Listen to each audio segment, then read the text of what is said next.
के पत्तों ने हिलकर जैसे शुक्रिया कहा। आसमान में बिजली चमकी, बादल गरजने लगे और कुछ ही पल में बारिश शुरू हो गई। गांव वाले घरों से बाहर निकले।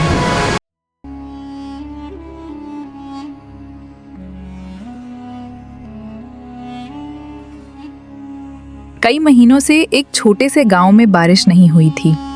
जमीन फट चुकी थी, पेड़ मुरझा गए थे और लोगों की आंखों में बस उदासी थी।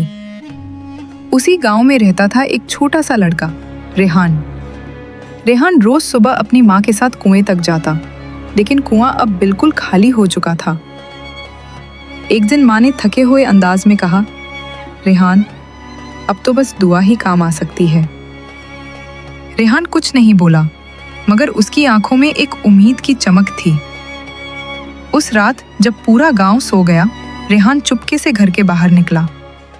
आसमान लाल था, हवा भी थमी हुई थी। वो गांव के बीच खड़े पुराने पेड़ के पास गया, अपने छोटे हाथ जोड़कर बोला, या अल्लाह, बस एक बूंद भेज दो, बस एक। मैं वादा करता हूँ, मैं उसका गलत इस्तेमाल नहीं करूँगा। कुछ पल तक सब कुछ बिल्कुल खामोश रहा। फिर हवा में हल्की सी रोशनी फैली। रेहान ने देखा, उसके सामने एक नीली रोशनी का गोला तैर रहा है और उस रोशनी से एक छोटी सी लड़की निकली।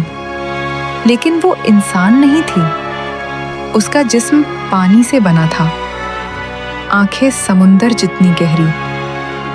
वो मुस्कुराई और बोली, मैं पानी की रूह हूं और दुनिया में अब सिर्फ एक बूंद पानी बची है।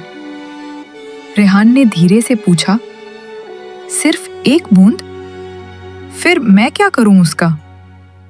रूह ने कहा, ये बूंद तुम्हारे फैसले का इंतजार करेगी। तुम इसे पी सकते हो, अपनी माँ को दे सकते हो, या उस पेड़ को जो तुम्हारे गांव के बीच में खड़ा है। रेहान ने माँ का थका हुआ चेहरा याद किया, फिर पेड़ की तरफ देखा, सूखा, मुरझाया, लेकिन अब भी मजबूत। वो कुछ पल चुप रहा, फिर बोला, अगर मैं पी लूं तो सिर्फ मैं बचूंगा, लेकिन अगर पेड़ बच गया तो सब बच जाएंगे। रेहान ने वो एक बूंद अपनी छोटी सी हथेली में ली और पेड़ की जड़ों के पास जाकर बोला, तू तो हमेशा हमें छाया देता था, अब मेरी बारी है। उसने आंखें बंद की और वो बूंद पेड़ की जड़ों में गिरा दी। कुछ देर तक सब कुछ शांत रहा, सिर्फ हवा का एक हल्का झोंका चला और मिट्टी से एक जानी पहचानी खुशबू उठी। फिर अचानक पेड़ के पत्तों ने हिलकर जैसे शुक्रिया कहा।